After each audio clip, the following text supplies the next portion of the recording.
Joshua chapter 5. So it was, when all the kings of the Amorites who were on the west side of the Jordan, and all the kings of the Canaanites who were by the sea, heard that the Lord had dried up the waters of the Jordan from before the children of Israel, until we had crossed over, that their heart melted, and there was no spirit in them any longer because of the children of Israel. At that time the Lord said to Joshua, Make flint knives for yourself, and circumcise the sons of Israel again the second time. So Joshua made flint knives for himself, and circumcised the sons of Israel at the hill of the foreskins.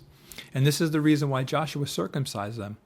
All the people who came out of Egypt who were males, all the men of war, had died in the wilderness on the way after they had come out of Egypt.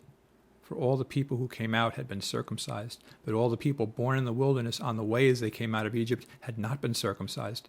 For the children of Israel walked 40 years in the wilderness, till all the people who were men of war who came out of Egypt were consumed, because they did not obey the voice of the Lord, to whom the Lord swore that he would not show them to the land which the Lord had sworn to their fathers that he would give us, a land flowing with milk and honey.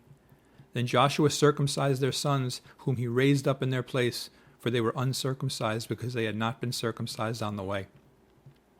So it was, when they had finished circumcising all the people, that they stayed in their places in the camp till they were healed. Then the Lord said to Joshua, This day I have rolled away the reproach of Egypt from you. Therefore the name of the place is called Gilgal to this day. Now the children of Israel camped in Gilgal and kept the Passover on the 14th day of the month at twilight on the plains of Jericho.